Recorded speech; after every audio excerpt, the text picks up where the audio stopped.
मनोरंजन में, विनोद में कभी कभी भगवान भी विनोद करते हैं। भगवान ने कहा सर्वलोक महेश्वर सर्वप्रिय मैं हूँ। तो लक्ष्मी जी ने कहा प्रभु अगर आप बुरा न माने तो मैं कहूँ। तो भगवान ने कहा बुरा क्यों माने? बोले सर्वलोक महेश्वर आप हो लेकिन सर्वप्रिय मैं हूँ। तो भगवान ने कहा प्रमाण दीजिए। तो लक्ष्मी जी ने कहा प्रमाण लीजिए, आप जिसको महान भक्त समझते हो उसके घर पहुंचिए, थोड़ी देर बाद मैं पहुंचती हूँ। अगर आपका वो अपमान न कर दे तो फिर मान लेना कि आपकी जय नहीं तो मेरी जय। विनोद भगवान ने एक सन्यासी रूप धारण किया और एक बड़े सदगृहस्थ बहुत भावुक भक्त देखते ही चरणों में लौट गए। संत भगवंत पधारे, चरणामृत उतारा, आरती करी, आसन पे बैठाला। इतने में नारायण नारायण नारायण कहती हुई एक बुढ़िया एक झोली टांगे, बच्चा आज रहने को मिलेगा? तो उनका हाँ माता जी हमारे यहाँ तो संत और भक्तों का आदर होता है, यही देख कर आई हूँ कि तुम्हारे यहाँ स्वामी जी आए ना तो देखा कि संतों का स्वागत होता है। तो नारायण नारायण नारायण, हम नारायण हमारे स्वामी है और उनकी मैं सेवक हूँ इसीलिए आई हूँ। हाँ माता जी आप यहाँ रुक जाइए। अच्छा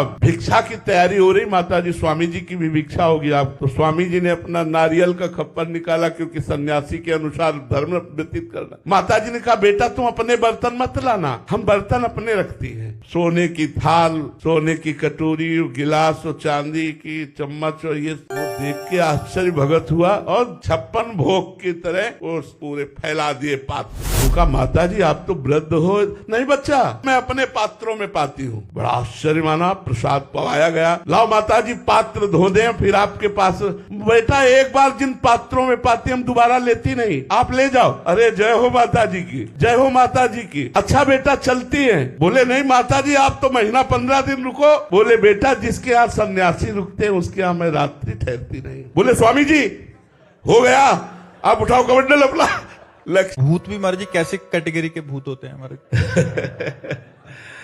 जैसे किसी ने आत्महत्या कर ली या किसी का अचानक एक्सीडेंट हो गया या कोई बहुत महत पाप किया, कोई बहुत बड़ा पाप किया, तो ऐसे हमें कई भूतों के दर्शन वृंदावन में हुए हैं। यहाँ है भूतेश्वर भगवान के शासन में है, जो मथुरा में भूतेश्वर भगवान है उनके शासन में वृंदावन में। भूत दिखते कैसे हैं हमारे? उनकी एक एक क्षण में रूप आकृति बदलती रहती है। वो ऐसा नहीं कि जैसे स्त्री रूप में प्रकट हुए तो स्त्री रूप ही वही रूप रहेगा। एक मिनट में देखते देखते बीभत्स भयावना रूप हो जाएगा, एक मिनट में घृणित रूप हो जाएगा, एक मिनट में बड़ा सुंदर रूप हो जाएगा। ऐसे वो बदलते रहते हैं। इसी से पता चलता है। तो हमें भी दिख सकते हैं? अगर वो समझेंगे कि आपके द्वारा कल्याण हो जाएगा तो फिर, अगर देख के समझेंगे कि खुद प्राण त्याग देगा भूत बन जाएगा तो काहे को मिलेंगे? अगर वो समझेंगे कि हमें देखते ही इसका हार्ट फेल हो जाएगा तो काहे को आएंगे? वो नहीं आएंगे। वो तो वहां जाते हैं जहाँ अपना कल्याण कराना हो। इतना कष्ट होता है भूत योनि में कि देखो नदियां बह रही लेकिन वो एक बूंद पानी नहीं पी सकते, एक कौड़ा भोजन नहीं पा सकते और संतों के सामने तो अपना कल्याण कराने के लिए जाते हैं। तमोगुण से युक्त प्राणी पे ही ज्यादा महाराज जी उनका अटैक रहता है। हाँ मतलब गलत आचरण करते हैं, अपवित्र अंतःकरण वाले होते हैं, उनके ऊपर भूतों का आवेश होता है। ऐसे भूत छू नहीं सकते। ऐसा थोड़ी कि नाम मंत्र चल रहा है भूत स्पर्श कर ले, इतनी ताकत नहीं, भस्म हो जाएगा। भूत पिशाच निकट नहीं आवे, इसलिए डरना मत, डरना मत। भगवान का नाम, भगवान के भक्त का नाम उच्चारण किया, कोई निकट नहीं आ सकता। भगवान के नाम में, भगवान के भक्त में बड़ी सामर्थ्य है। पूज्य भाई जी से हनुमान प्रसाद पोद्दार जी महाराज ने लीला का वर्णन किया, अनन्यता चातक स्वरूप का, कि गोपी जनों के बीच में भगवान रास रासेश्वर और स्वामिनी जो विराजमान है, तो प्रेम में अधिक बातें जबान से नहीं होती, नेत्रों से हुआ करती है। प्रेमियों की अधिक बातें नेत्रों से होती है। जो उच्च कोटि का प्रेम होता है वो नेत्रों से बात करते हैं। तो प्यारी जू और प्यारे जू के नेत्रों ने बात की, एकांत में बैठकर कोई रसमयी चर्चा की। इशारा हो गया बातचीत में, सब खोए हुए थे, इतने में ठाकुर जी अंतर ध्यान हो गए। ये ब्रज लीला की अंतर्गत की बात है। निकुंज में तो ऐसी सामर्थ्य नहीं है कि अंतर ध्यान हो। अब गोपीजन खोज करने लगी लालजू की, क्योंकि पहले से उनको पता है कि थोड़ी सी भी त्रुटि हो जाने पर मान धारण करके अंतर्धान हो जाते हैं। क्या हो गया, हमसे कोई त्रुटि हो गई क्या? हा कृष्ण खोज रहे। तो जिस निकुंज में प्रियालाल ने परस्पर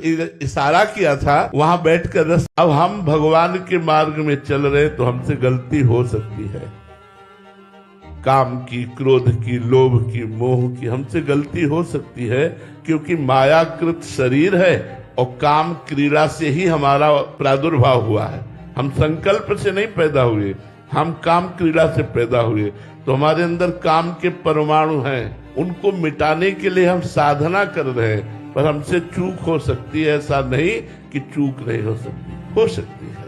लेकिन हमारे स्वामी अगर दास से चूक बन जाती है तो प्रभु मानते ही नहीं कि इससे चूक हुई है। उसके हृदय की बात देखते हैं कि ये चूक करना नहीं चाहता, ये मेरे पास आना चाहता है, पर मम माया दुरत्या, मेरी दुरत्य माया है, उससे प्रभावित होकर इससे चूक हो गई तो भगवान क्षमा कर देते हैं। जन अवगुण प्रभु। अस्पताल में लिख दिया जाए कि आपको जुकाम खांसी से, कैंसर से, किसी भी तरह से कोई भी रोग नहीं होना चाहिए, फिर आप हमारे यहाँ एडमिट हो, उस अस्पताल को आप देखकर क्या कहोगे? हंसोगे कि नहीं हंसोगे? उस अस्पताल को देखकर हंसोगे ना, जहाँ पहले बोर्ड लिखा हो न जुकाम होना चाहिए, न बुखार होना चाहिए, न कैंसर होना चाहिए, न किडनी फेल हो, मतलब कोई रोग ना हो, आइए सादर आप सब हमारे यहाँ भर्ती होइए। तो आप उस अस्पताल को देखकर क्या करेंगे? हंसेंगे नहीं? यार कैसा अस्पताल है जिसमें रोगों के लिए निषेध किया गया। भव रोग की अचूक औषधि का अस्पताल वृंदावन, भव रोग की अचूक औषधि का अस्पताल वृंदावन। रसिक जन अच्छे डॉक्टर, उनके उपदेश अच्छी औषधि। अगर हम जितेंद्री होकर, निष्काम होकर के भगवत प्रेम में मगन होकर तो वृंदावन में रहो, चाहे ऊसर भूमि में रहो, उसको कोई फर्क नहीं पड़ता। जब हम कामी नीच अधम, तो हमें जरूरत है वृंदावन की। कि वृंदावन के नाहरमल जी उनका नाम था, महाप्रभु को गुरु स्वरूप में स्वीकार किए थे।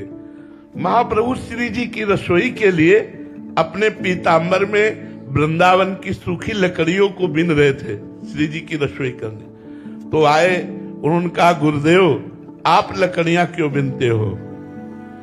मैं किसी धीमर से कह देता हूं और ढेर सारी लकड़ी इकट्ठा कर देगा, उसको पैसे दे दूंगा।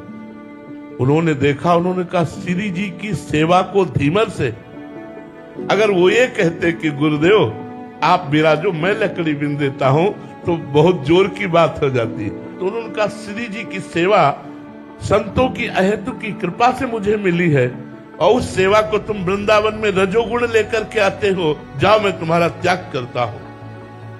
पर उनके हृदय में भाव था कि गुरु को सुख पहुंचाना, इसलिए फिर श्री जी ने सारी बात संभाली। श्री जी ने हरिवंश महाप्रभु को, शरीर को किसका मानोगे? पिता ने पैदा किया, पिता का मानोगे, या स्त्री ने आपको वरण किया है तो स्त्री का मानोगे, माता का मानोगे, या कोई किसी के यहाँ नौकरी करते हो उसका मानोगे, या ईंधन की लकड़ियां इंतजार कर रही है जलाने के लिए उनका मानोगे, या गाड़ दिया गया तो कीड़े खाने के लिए तैयार उनका मानोगे, या फेंक दिया जाए तो गीध और कुत्ते नोच नोच के खा जाएंगे उनका मानोगे? इस शरीर पर जो राग कर रहे हो, ये है क्या? ये किसकी वस्तु है? इस अज्ञान ने हद कर दी। ऐसे गंदे मलमूत्र के द्वार से युक्त शरीर को, इतने अपवित्र शरीर को, परिवर्तनशील नाशवान शरीर को, जिसे क्या कहा जाए, छोड़ दिया जाए। अगर आत्मा अंतर ध्यान हो जाए तो उसके पास कोई नहीं जाना चाहेगा, इतना भयावह हो जाएगा। और 10-5 दिन पड़ा रहे तो एरिया दुर्गंध से युक्त हो जाएगी। ये ऐसा शरीर है। रत्नमाल जी में एक चरित्र आता है कि एक गुरुदेव भगवान अपने शिष्य से संत सेवा कराते थे। तो एक दिन उन्होंने कहा कि बेटा, मैं कुछ तुम्हें बताना चाहता हूँ, लेकिन जाओ तुम अभी भिक्षा मांग करके लाओ और फिर हम तुम्हें बताएंगे। तो 2-4 दिन वो अन्न एकत्रित करते थे और जो अन्न आ जाता था उसी से साधु सेवा करते थे। तो वो भ्रमण करने के लिए गए। जब लौट के आए तो देखा आश्रम में भीड़ लगी है। उन्होंने आश्रम में आके पूछा क्या हो गया? तो उनका, गुरुदेव आपके पधार गए। बोले ऐसा नहीं हो सकता, हमारे गुरुदेव ने हमसे कहा था कि जब तुम लौट के आओगे तो हम तुमको एक बात बताएंगे। तो पधार कैसे सकते हैं? और बोले तो पधार गए। बोले ऐसा हो ही नहीं सकता। देखो विश्वास भक्तमाल में लिखा हुआ है, चरित्र में, ये विश्वास देखो। और गुरुदेव के पास गए और चरणों में प्रणाम किया। बोले महाराज जी भिक्षा मांग करके आ गए, अब आप जो आप बताना चाहते तो बता। गुरुदेव उठ के बैठ गए। ये ही उन्होंने आवाहन किया, गुरुदेव आपने कहा था कि मैं आपको, उठ के बैठ गए और बोले बेटा, हम नाहरमल जी उनका नाम था, महाप्रभु को गुरु स्वरूप में स्वीकार किए थे। महाप्रभु श्री जी की रसोई के लिए अपने पीताम्बर में वृंदावन की सूखी लकड़ियों को बिन रहे थे श्री जी की रसोई करने। तो आए, उन्होंने कहा गुरुदेव आप लकड़ियां क्यों बिनते हो, मैं किसी धीमर से कह देता हूं और ढेर सारी लकड़ी इकट्ठा कर देगा, उसको पैसे दे दूंगा। उन्होंने देखा, उन्होंने कहा श्री जी की सेवा को धीमर से, अगर वो ये कहते कि गुरुदेव आप बिराजो मैं लकड़ी बिन देता हूं तो बहुत जोर की बात हो जाती। तो उन्होंने कहा श्री जी की सेवा संतों की अहेतु की कृपा से मुझे मिली है और उस सेवा को तुम वृंदावन में रजोगुण लेकर के आते हो, जाओ मैं तुम्हारा त्याग करता हूं। पर उनके हृदय में भाव था कि गुरु को सुख पहुंचाना, इसलिए श्री जी ने सारी बात संभाली। श्री जी ने हरिवंश महाप्रभु को